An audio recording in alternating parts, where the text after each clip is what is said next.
Yes. Hello and Hello, welcome to a Mark. new episode number 3. We welcome today the great and powerful Dimitri Burlac. Yes. By the way, do we have already a title or a starter for this format? Because I feel that some music in the beginning might open the stage even more powerful. Yeah, it's a great idea. Can do it for the next one. Yeah, but Awesome. today our topic is Today our topic is AI and awareness. Like, does awareness, meditation, all this kind of inner work, does it somehow contribute to AI usage? Like, is there a way that we are getting better with tools around us if we have highly increased and trained awareness? We're able to focus better and able to defocus better. could you That would elaborate a little be, bit this is more? definitely, certainly. So, I realized that working with tools is usually all about how to employ the tools in a specific situation. So we all of us we know that once you're in a specific environment, you can take the tool and you can apply it and you get some specific results. And as of now, tools like a screwdriver or like a sponge, they were created or invented for a specific problem. So basically, you didn't need to have a lot of awareness to use those tools. It was enough to actually just take a tool like a sponge and learn what is it good for. So for example, somebody wanted to clean, it was difficult to clean, they invented a sponge. So the knowledge you need to understand what is it good for is basically very clear, very determined. A sponge is good to clean dirty dishes. So you don't need a lot of awareness in the exchange of this tool. Using the tool doesn't need a lot of awareness. With AI tools on the other side, it's very different. AI tools were invented more or less by accident. People started building more and more capable AI models, and then they started observing and seeing that these AI models they can do more and more and more. So every day we now somehow explore what is an AI tool capable of, and we uncover its capabilities. And of course, the bigger the models are getting, the more complex the whole ecosystem of AI landscape is getting, the more the question arises, what is it actually capable of? And so I think this is my hypothesis, and this is what I would like to talk with you today about is what is it actually in AI tools that what is the part of our attention and our awareness that contributes to uncover what AI tools are actually capable of? Because I think somebody who is practicing awareness exercises for many years, let's say in form of meditation or in other forms, this person will be able to observe how they behave with this tool and find different ways to to augment to augment their capabilities by using those tools, other than people who are just using it with this old mindset of this is an invention and there is a good use case to apply it, and then I use AI like a sponge or like a search engine, and I just search for knowledge. right? But it's so much more, and this so much more, I think, is easier to explore if you're employing awareness and mindfulness. Hmm. Yeah, so what I think on that is I think when we call AI a tool, but I actually think that it's more than a tool because if you look at a regular tool, like if you had a spear or a, a screwdriver or a sponge, you can use the screwdriver and the sponge. But in this case, the screwdriver and the sponge and the spear can also reverse and it can use you too, because it's also learning from you as well. So Hmm. it's as a way for humans to try and understand it, we call it a tool and we say we use the tool, but I think is it actually more than a tool? And I think that it's more than a tool. It's more than a tool, yeah, definitely. Or at least it's not a traditional tool, not in a traditional sense. So comparing it to traditional tools makes it definitely more than a tool, except we redefine what a tool is. Why do you think it is more than a tool? Because a tool can be used, a tool is, in this case, it can be, the tool can be using people. And what a prime example of what I think on that is if I use AI, I've got, I think intuitively. So I envision what I want and I'll put it into the AI and it'll generate things around that topic and I'll explore it, but I'll be exploring it with my own thinking. Whereas I think majority of people would use it, they'll want ideas from it and they'll put into the AI, how do I do this? And then the AI will give them commands to do, and then they'll execute those commands. And I've already seen on YouTube many very popular figures. They say, don't trust your own knowledge, trust the AI. And then the AI goes, here's a set of commands, and then the human executes the commands. So in that way, the tool is actually using the people. And I think it's also quite endemic in it, where the AI is learning from millions of people, billions of people, especially with like Meta recently coming showing that they're learning from people's conversations, their private conversations. The AI runs through there, pulling what can it learn, what can it learn, what can it learn. So in this way, it's learning from people. And yeah. Definitely, yeah.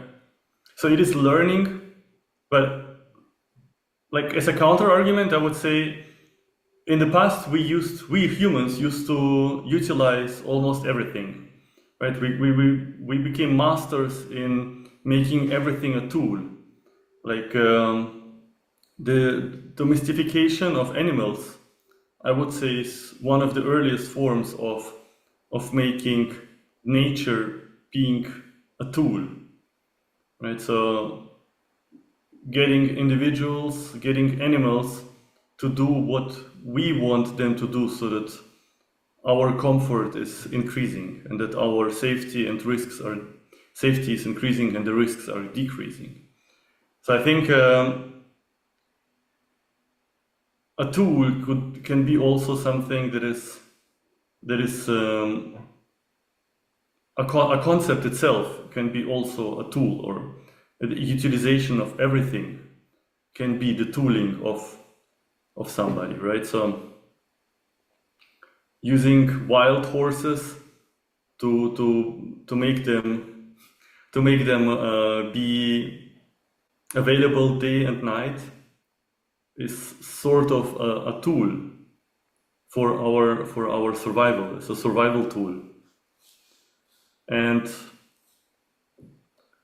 the same is happening, I think, also with humans, right? So the way we organize ourselves, um, for some people, is definitely a tool. So I would say an entrepreneur who has several employees. For for this person, the employees are also kind of a tool to get things done. So this entrepreneur, he or she can basically use their enterprise to achieve a result. So use the tooling of the whole enterprise to achieve to alter a state of the universe, if you want, like to change the environment. So and in that sense, also humans were learning. So I think it is not the first. Maybe now that I think about what you said, I realize, and I expanded the definition of tool. I realize maybe it's not for the first time in human history that we have this kind of tools. The tools that are actually evolving with their usage. The tools that are actually smart and that are adapting to its user. But maybe it's for the first time that it's just available to so many people. Like being an entrepreneur with a company of 10 employees is something that not everybody could experience in their life. And now all of us, we have this amazing tool that is actually the same as having 10, 20 people doing something for you. Mm-hmm. So I think overall, maybe it's not so new, but the scale at which it's available, maybe that changed. And then the next question is, of course, how to help people to deal with this change.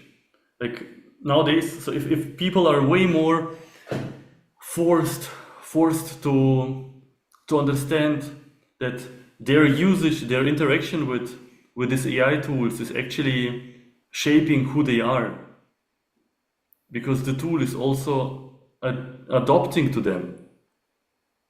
Mm-hmm. Then I guess people who are more aware of who they are and how they are will get more out of the tool, because they will be able to somehow create a coexistence that is more beneficial. Other than, like, we all know this example of you start learning something, you start doing something, you just want 5 minutes to chat with a known LLM, and then you spend 2 hours getting very deep into the rabbit hole of all sorts of knowledge. So at the end, the tool that is so powerful makes it more and more, just makes you more and more postpone the work that you actually wanted to do. Have you had this experience?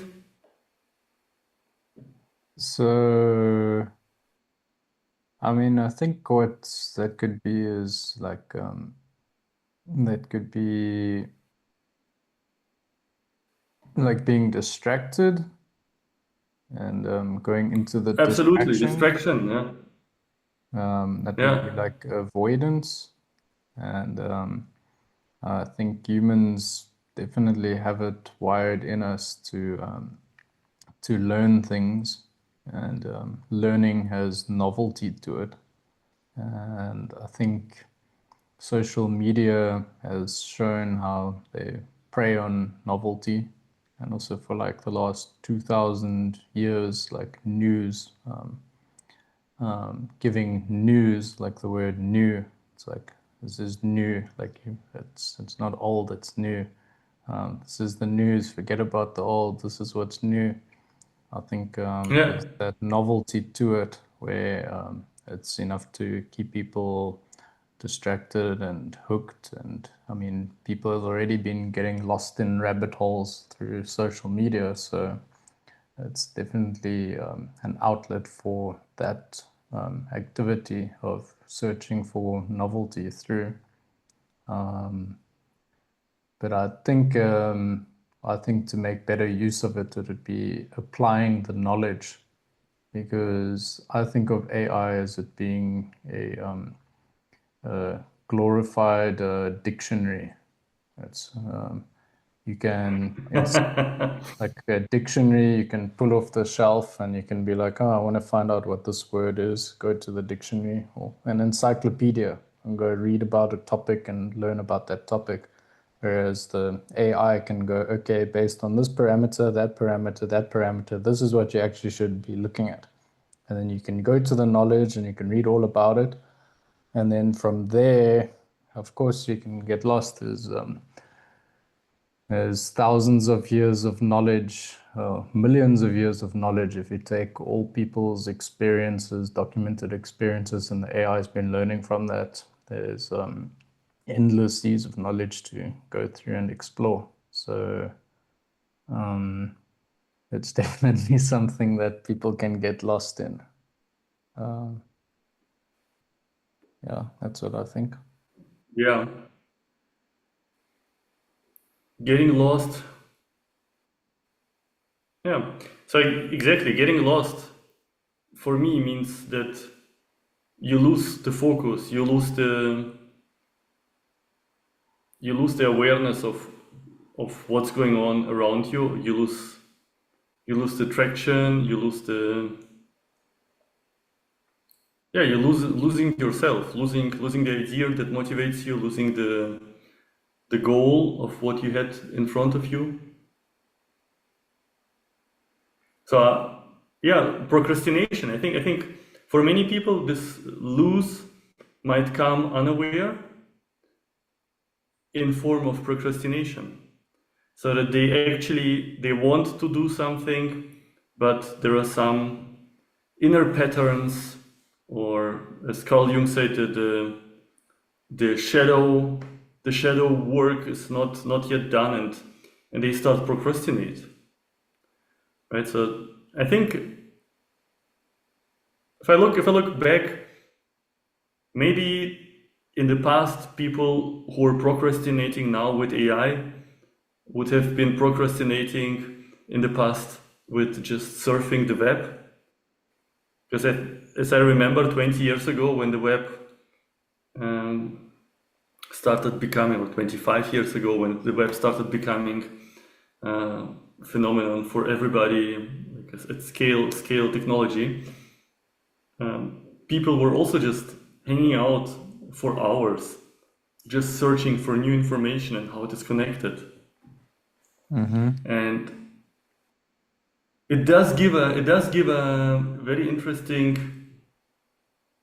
feeling of actually being deeply connected to the world and uncover the new areas you never knew about. So I think it's this is the new way to actually procrastinate, is to open up a chat and having a very clear thought, very clear action trajectory in mind, a very clear goal, and then letting yourself being fallen into unlimited space of knowledge.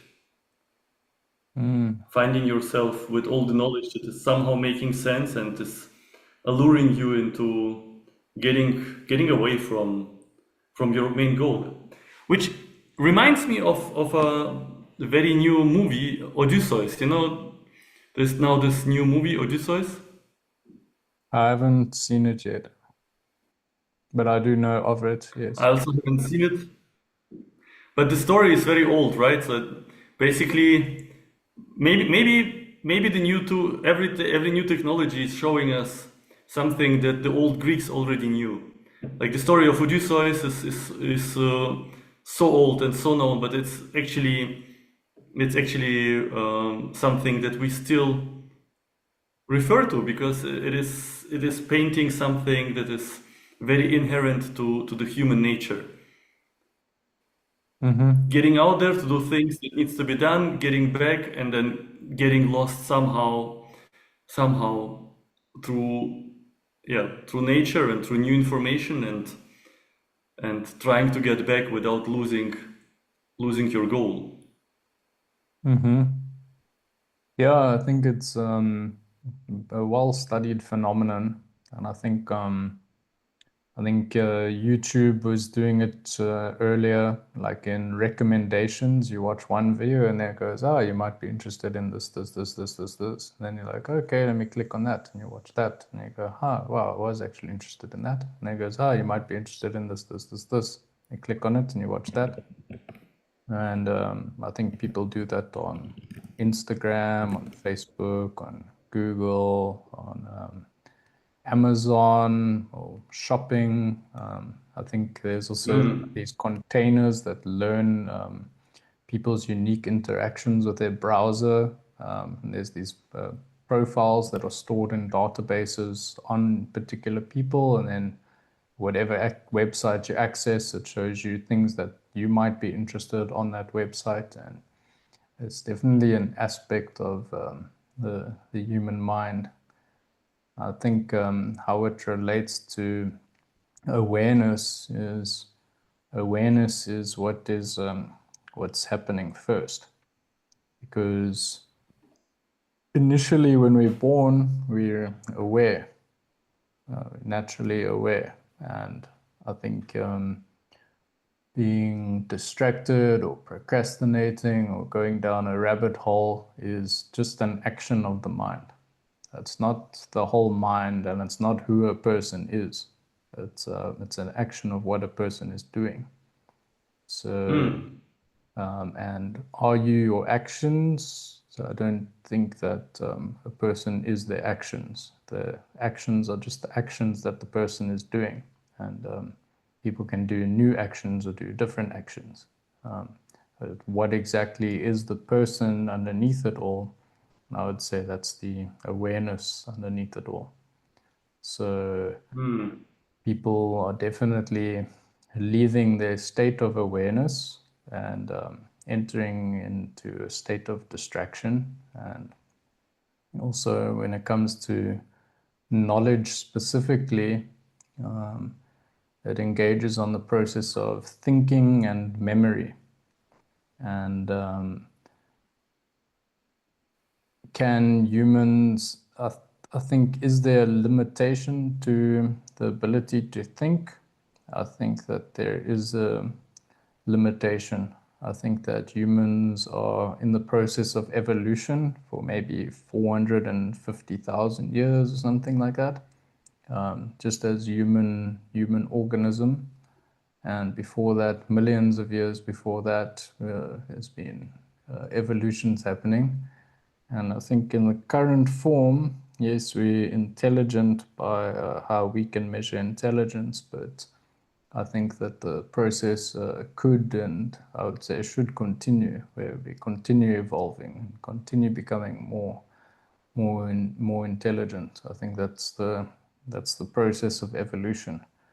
And I think currently, I think there are limits to our intelligence. So I think exploring knowledge is really engaging in the prefrontal cortex, and it becomes a lot of entertainment and distraction. But I think that ultimately it's limited, and it's just one thing that we should be doing to be complete human beings.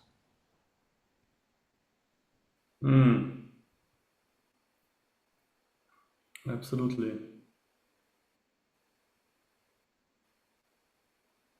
Yeah, I mean, yeah. You know what I noticed now? While the whole world is talking about consciousness in the relationship to AI, is actually how conscious is the AI. I find it interesting that we are talking about how conscious is the human. in the presence of AI. Yeah, that's a So good one. I like this. I like that we are actually going down the other side. It's like the technology itself, even if it is conscious, but for so long time, people are actually failing to make the most out of their own consciousness, out of their own awareness, out of their own mindfulness. A So big part of the problem I find is that Sigmund Freud figured out quite a lot in psychology, but he wasn't well known. It was his grandnephew, Edward Bernays, that really made Sigmund Freud popular.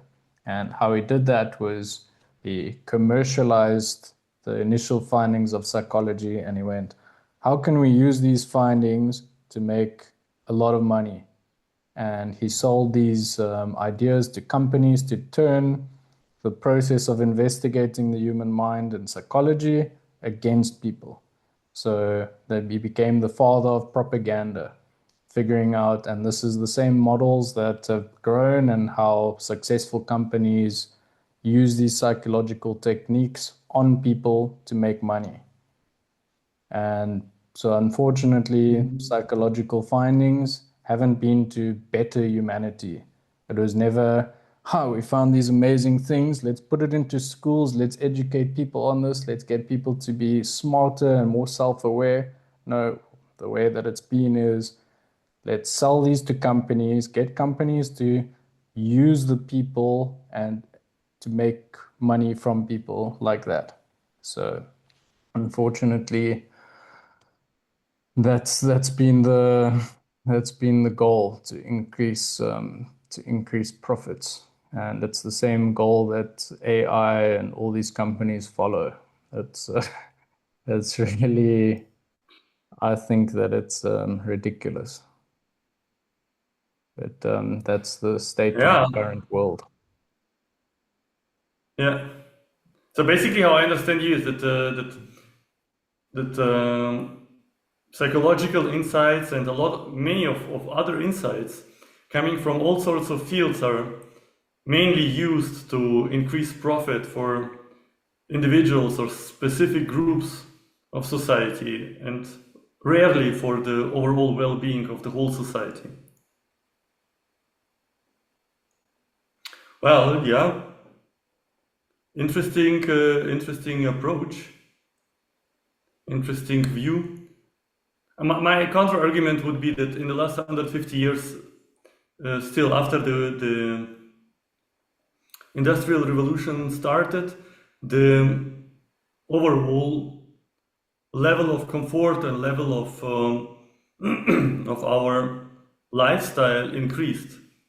So if I look at the way I live now, I think many kings 500 years ago haven't had this level of comfort and lifestyle with music, health, education, connectivity, ability to travel, and so there is something that overall is contributing to the societal improvement, so improvement of life quality on broader scale. But maybe Mhm. this is part of another episode. Yeah, there's definitely an improvement happening in all these aspects, but there's also at the same time like record levels of depression, record levels of dissatisfaction, levels of distraction. Uh, I think the findings now of the new generation has been the first generation to not improve on previous generations. So I think the last generation from the 1990s had the strongest performance mental aptitude tests and things like that. And this is the first Oh, generation of a decline we're interesting. Yeah, experiencing now.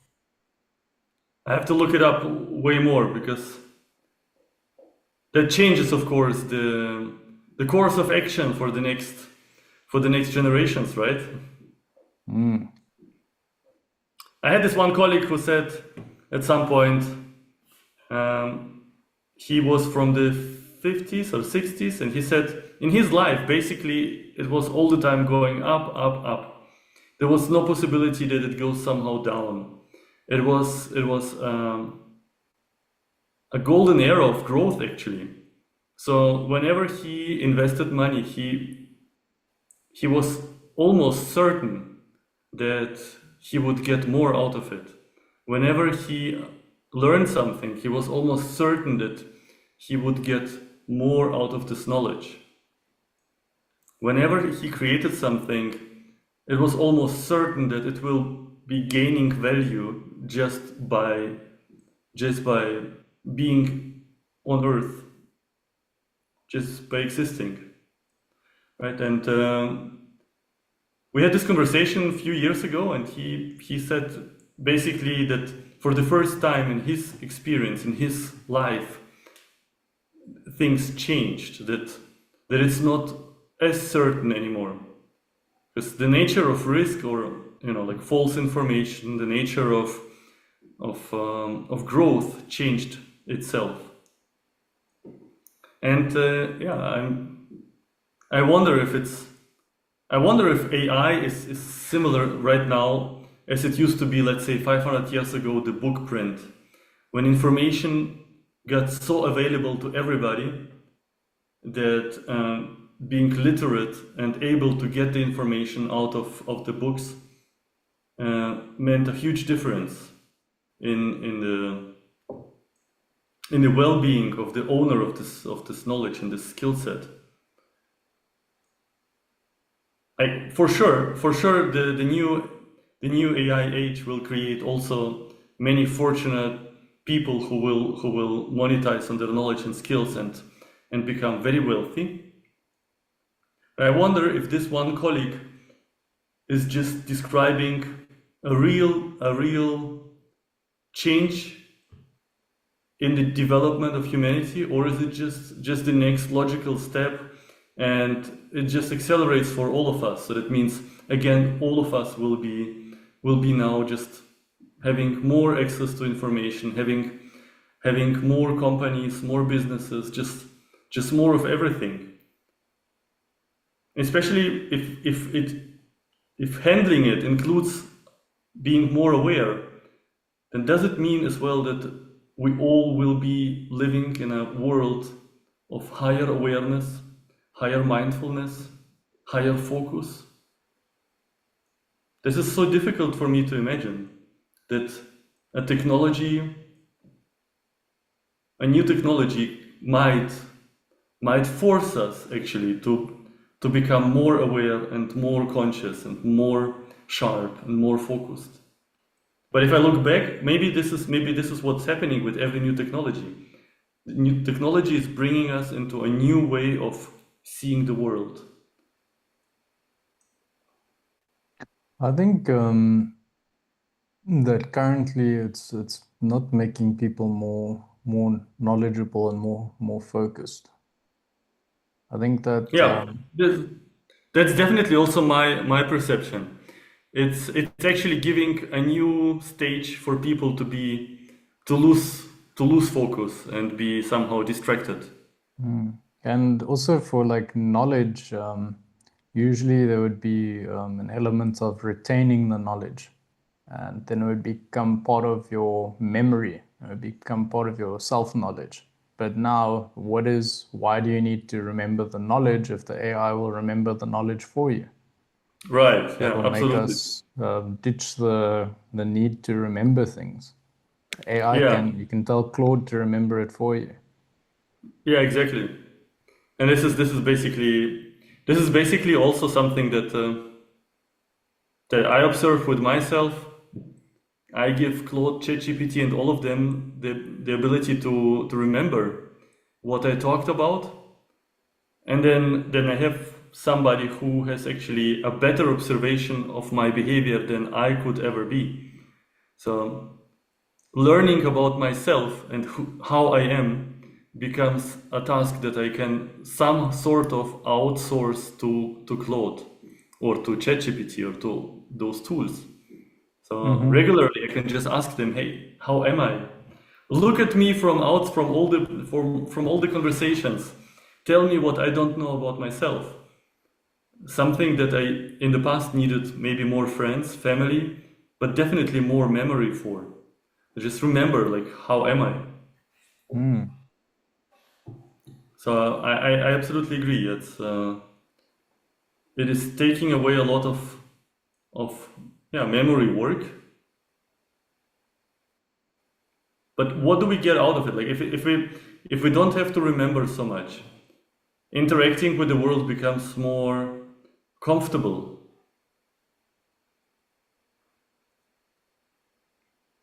What is the space that is left in our brain filled with? Is it knowledge? Is it skills? Is it pattern recognition? Or are we just getting fat and lazy? I would say we're getting fat and lazy. I think but the meeting time will end, so should I restart the meeting? The meeting time ends in less than 1 minute. Less than one Yeah, minute.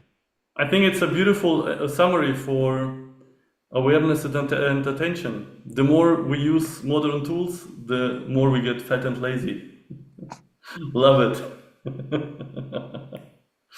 Thank you very much for this beautiful conversation, and let's see what the next topic